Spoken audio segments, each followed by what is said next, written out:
반갑습니다. 오늘 이사야 33장 말씀 나누도록 할게요.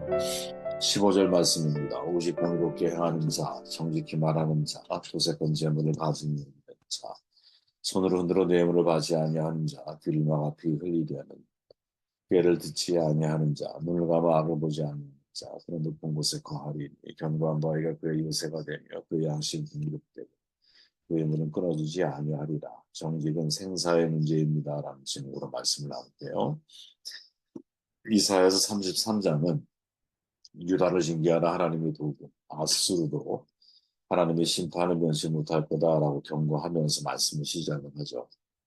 아마 바벨론에 의해 아수르가 멸망할 것을 경고하는 것이라 이해가 됩니다. 이사야 선지자는 이 예언을 전하면서 이 약속이 속히 이루어지기를 기도해요. 이 모든 공경 상황 속에서 하나님의 백성이 필요한 것이 뭐냐? 오직 하나님의 은혜이죠. 그래서 이사야는 기도하죠. 여호와의 우리에게 은혜를 베푸소서. 이 은혜는 주를 앙망하는 사람들에게 임합니다. 그리고 이 은혜는 아침마다 환난 때마다 필요하죠. 선지자 이사야는 하나님이 정하신 일들이 이루어지기를 구하면서 그 과정을 겪는 동안에 자기 자신과 하나님의 백성이 필요한 것이 오직 하나님의 은혜라는 사실을 아주 명확하게 정돈해주고 있죠. 비록 이사야가 이런 궁극적인 승리와 영광을 예언하고 있지만 현실은 사실은 암울한 상황이죠. 히스기야가 은 300달란트, 근 30달란트를 바치라고 하는 이 조공 요구, 아수르의 조공 요구를 들어주었지만 그들은 결국 그 조약을 깨고 온 국토를 유린하였습니다. 이러한 현실의 이사야는 하나님이 당신의 때에 일어나실 것이다라고 선포하고 있죠. 그 순간에 아수르의 모든 계획은 다 지푸라기처럼 사라질 것이고 하나님을 대적하는 민족들은 불 앞에서 살라지는 가시나무와 불에 구워진 횃불이 될 것이다. 이렇게 이야기하고 있습니다.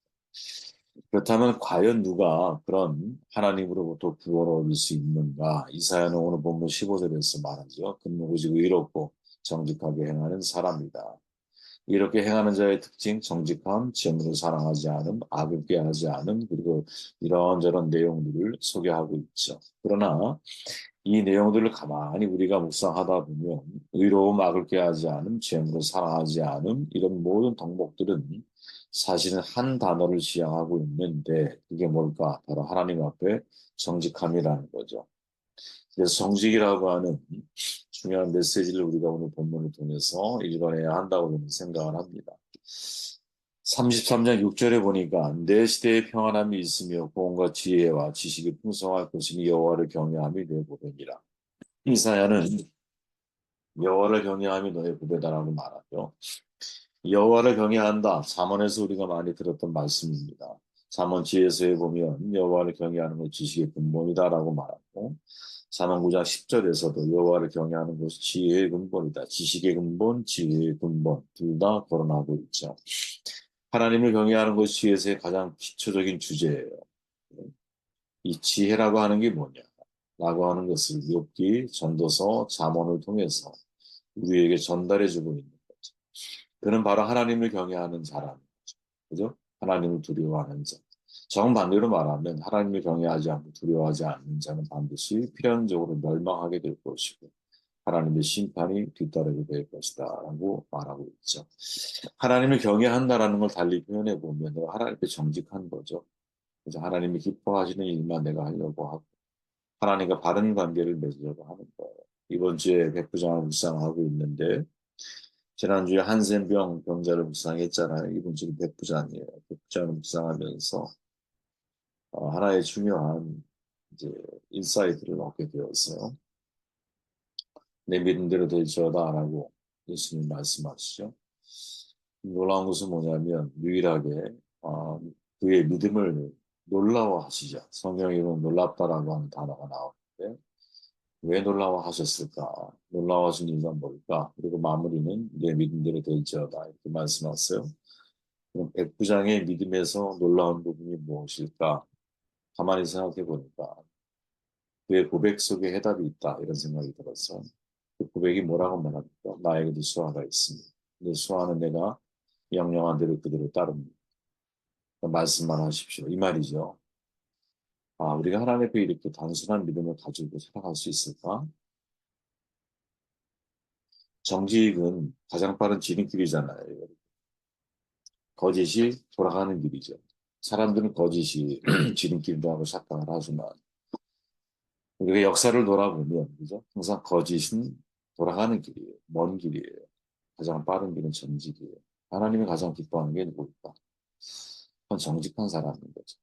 슬프면 슬프다고 나아갈 수 있고 괴로우면 괴롭다고 말할 수 있고 뭐, 자식을 키워봐서 알지만 자식이 자신의 감정을 숨기고 부모에게 다가오는 걸 원하지 않죠. 있는 모습 그대로 나오기를 원합니다. 어떻게 보면 가장 중요한 게 내가 나무 뒤에 숨으려고 하는 게 아니라 하나님 제가 죄를 졌어요. 제가 먹지 말란 사막을 먹었어요. 용서해 주세요. 이걸 원하지 않으셨겠어요, 사실은. 근데 인간이 그게 안 되는 거죠. 예수를 믿는다라는 것은 그냥 바로 그렇게 정직한 모습 앞에 너 자신이 나아가는 게 아닐까 그런 생각을 해보게 되었어요. 내비게이터 선교회에 제리 화이트라고 하는 분이 정직도도 그리고 양심이라는 책을 썼는데 정직에 대한 다양한 이해를 소개해요. 첫째는 일반적인 이해죠. 그죠? 정직 거짓말하지 않는 거라고 이해하는 거야. 법률적 이해죠.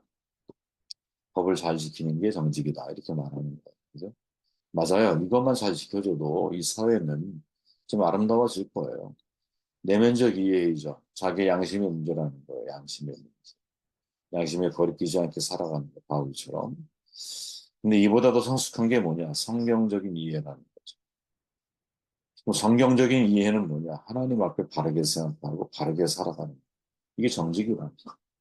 우리는 여기에 나아가야 되는 거죠. 그죠? 내가 아무리 여러분 사람들 앞에 정직하게만 살아가고 법률을 잘 지키고 내 스스로 양심에 거리끼지 않게 살아가려고 노력을 해도 하나님 앞에서 내가 바르게 살아가지 못해. 정직이 아닌 거죠. 그러니까 우리가 자꾸 그것과 윤리적인 정직과 성경이 말하는 정직에 이 혼란이 오는 거죠. 내가 세상적인 사람들처럼 거짓말하지 않고 법 잘 지키고 내 양심이 화인 맞았는데 화인 맞은 양심에 거리낌이 없이 인생을 내가 살아가면 이게 정직한 건가? 하나님이 그보다 더 사실 높은 단계의 정직을 원하고 계시는데 그럼 하나님이 보실 때 정직할까요? 되게 우리가 생각을 잘 해야 할 부분이라는 거예요. 기준이 그냥 하나님께 있는 거예요. 기준이. 그때 우리가 보면 여러분 어떤 사람의 죄는 하나님이 되게 무겁게 다뤄. 우리가 볼 때 별거 아닌데. 그죠? 근데 어떤 사람의 잘못은 되게 가볍게 다뤄. 우리가 볼 때 되게 무거운 죄인데. 그 하나님 앞에 그 사람과 하나님 사이에서 얘 문제라는 거죠. 이거를 우리가 가타부타 이렇다 저렇다 말하기 전에 또 그 사람과 나를 비교하기 전에 그죠? 나의 시각, 나의 기준을 가지고 그 사람의 정직을 논하기 전에 하나님의 영역이라는 것을 인정할 수 있을 때 그때 사실은 이 삶에 많은 모순들이 있잖아요. 우리가 사는 세상 속에 모순이 있거든요. 그 모순도 포함한 하나님의 자유를 인정드릴 수 있는 우리가 될 때 사실 조금 더 폭넓게 우리가 세상을 바라보고 하나님의 마음을 이해하며 살아갈 수 있는 것이 아니겠는가 그런 생각을 해보게 됐어요. 아무튼 성경적인 정직의 이해를 우리가 품고 살아야 되는 게 아니겠는가. 다시 본문으로 돌아와 보면 오직 공의롭게 행하는 자, 성직히 말하는 자 쭉 나열을 하죠. 세 가지를 분류할 수 있어요. 정확히 네 가지인데. 첫째 정직이 뭐냐? 의와 관계가 있다라는 거죠. 당연하죠. 오직 공의롭게 행하는 자와 정직한 자. 묶어보세요, 여러분. 정직은 의와 관계가 있는 거예요. 의는 관계적인 문제잖아요. 한마디로 거짓은 불의를 만든다. 그죠? 정직은 의를 만들어낼 수 있다라는 거예요. 그럼 둘째는 뭐냐? 정직은 재물에 적용이 돼. 토색한 재물을 가증히 여기는 자, 손으로 흔들어 뇌물을 받지 않는 자. 토색과 뇌물이 뭐예요? 거짓이거든요. 토색은 뭐예요? 권력을 이용해서 남에게 억압을 가하고 남의 걸 착취하고 빼앗는 것. 뇌물이 뭐예요? 권력을 이용해서 다른 사람에게 청탁을 늘어준 대가성 재물인 거예요. 부정직한 방법인 거죠. 부정부패를 만들어내는 가장 중요한 원흉들이 사실 여기에 있잖아요. 이런 부정부패가 만들어지면 문제가 뭐냐? 사회적 신뢰도가 떨어지는 거거든요. 여러분, 사회적 신뢰는 엄청난 비용이 들어가는 거예요. 사회적 신뢰가 하락할수록 들어가는 비용은 증가되게 되어 있다. 유명한 얘기죠. 타쿤 칸나라고 하는 교수가 하버드에 신뢰받는 사회 제도, 뭐라고 말하느냐. 좀 더 나은 사회가 되려면 어떻게 해야 되느냐. 예측 가능한 사회가 돼야 한다라는 거야. 예를 들어 정직한 자가 형통하는 게 맞아. 바르게 내가 열심히 성실하게 살아도 거기에 맞는 대가가 지불돼야 돼. 근데 부정부패가 만연되면 그게 불가능해지는 거죠. 우리나라가 치안이 좋다고 예를 들어 한번 가정을 해보세요. 물론 치안이 좋은 나라 가운데 탑 클래스에 속해 있죠. 밤에 다닐 수 있는 나라가 많지가 않으니까. 그죠? 근데 외국 나가보세요. 미국 나가보세요. 여러분 아이들 해지고 나서 애들이 혼자 다니잖아요. 부모가 잡혀가요. 그 정도로 무서운 사회예요. 미국 사회가. 그래서 다 경험해 오셨겠지만. 근데 그런 치안이 문제가 해결됨으로 인하여 사회가 엄청나게 신뢰를 가질 수 있는 거죠. 반대로 치안이 불안해. 그럼 사회의 신뢰도는 떨어져 있는 거야, 사실. 예측이 가능해야 돼. 내가 무엇을 하려고 할 때. 그죠? 근데 사회적 신뢰가 떨어지면 예측이 불가능한 사회가 돼. 사회 협력이 이루어져야 돼. 그 사회적 신뢰가 사실은 기반이 될 때 사회적 협력이 일어날 수 있는 거예요. 우리가 그런 거잖아요. 옛날부터 유명하잖아요, 한국이라고. 이 결집력, 그죠? 화합력, 협력하는 거. 그죠? 누가 어디야? 대천 해수욕장 있는데, 그죠?